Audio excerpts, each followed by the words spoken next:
This is Andi Purewal for Boxing Social in association with Pursue Fitness, and I'm delighted to be joined by IBF Featherweight World Champion Josh Warrington. Josh, how you doing? Not so bad, mate. How's yourself? I'm all good, thank you. I'm all good, obviously. It's good to hear you're doing well. We've come up to Leeds to visit yourself today as we've announced your third world title defence against the Frenchman, as you've kept calling him, Sofiane Takoucht. Well, French fella, I've been corrected, but Sofiane Takoucht. Talk about Sofiane and the decision behind defending your title against him. Well, it's pretty clear I couldn't get the unification fight made against one of the other champions. Sofiane's ranked number 4 in the IBF rankings, and without a 1 and 2 being there, I think Galad were number 1 last time, and then Takoucht Stevenson were number 2. Obviously, beat Galad, and number 2 Takoucht Stevenson has been moved out the rankings because being WBO mandatory. So technically, he's like the number 2 in the division. Is Sofiane. A few of the other champions, other fighters in the division, didn't want the fight or already tied up in other dates, and Sofiane took it straight away. So here we are. Could have sat about and waited for, the unification fight to potentially happen, and maybe give it a few more weeks for negotiating. But time moves quickly. I mean, in the last fight were June, and it's well on into the year, and I don't want to be fighting at Christmas again. So got to be out. A busy fight is a dangerous fighter, and we'll go again in Leeds. We will touch on those other guys that you wasn't able to sort out a unification bout between. But what do you know about Sofiane? What have you studied about him? Southpaw, tough man, obviously well experienced, boxed all over Europe. His knockout ratio in the biggest, but it's bigger than mine, and he's got a massive opportunity, hasn't he? He's been given a full camp to go ahead with this one. He's not giving the fight at short notice. He seems pretty confident. Speaking today through his interpreter.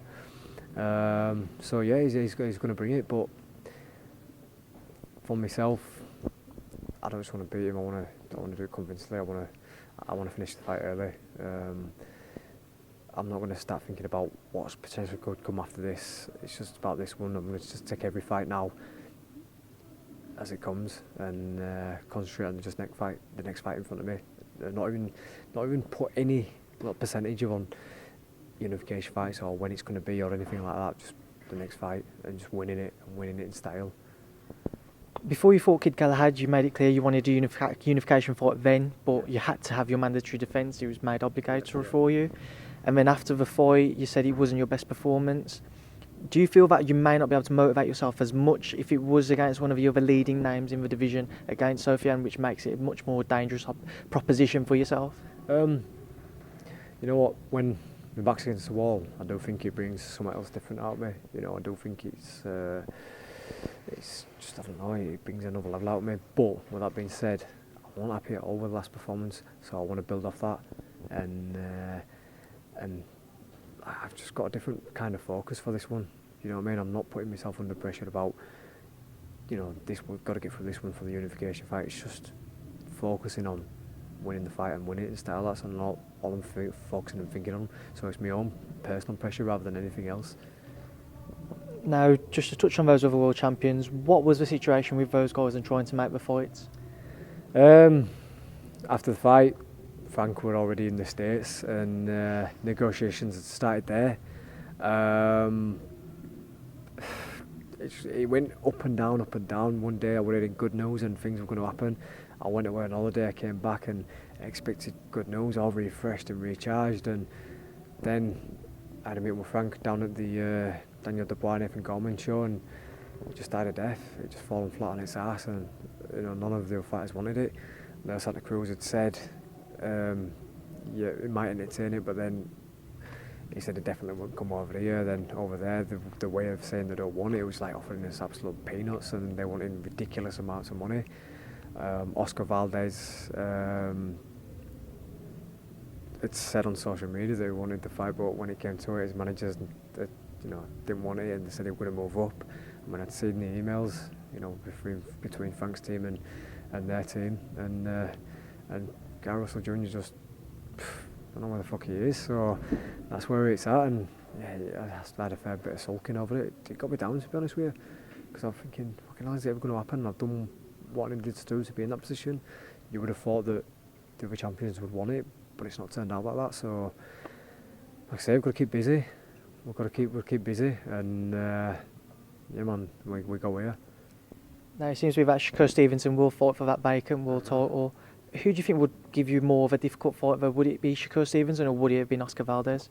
I think it's hard to say actually. I think Oscar Valdez would have been a total ding dong because he loves a scrap. I mean, he started working with Eddie Renee to work on his defence and stuff. But I think I'd be able to draw him into a fight, and that'd have been a fantastic fight. But Scott Stevenson's a tidy boxer, but I'd still push him. I'd push him real hard. I'd give him like 12 rounds that he's never been in wood before.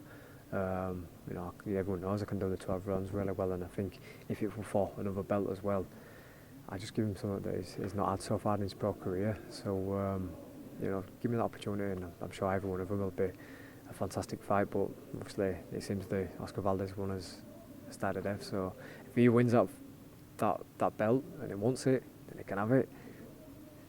And finally, one of your old opponents, Carl Frampton, was due to fight on this Saturday night, and then he suffered a shock injury, a freak injury, I should say, with an ornament falling on his hands. What was your thoughts on it, and when you heard about it? Obviously devastated for the lad. You know, a week out of the fight, it's not nice when you've sacrificed a lot of time, a lot of money, and a time away from family where you can't get back. I'm devastated for him. Obviously, I wanted him to go on and potentially win the fight in the WBO. He could, you know, be matched up with Valdez himself at the end of the year. That's what things were being talked about, and that will happen. I wanted him to, if I didn't get the fight with Valdez, I wanted him to win it. If not, fight Shakur, and then maybe we could have had a rematch. But it is what it is, and I hope that he can just walk back into another world title fight in another division, because I think that's what he's said about doing. So see what happens. But yeah, good for him. Good for him. Well, Josh, I've kept you for long enough, so as always, thanks for speaking to Boxing Social. Cheers, thanks for having me. Cheers, Josh.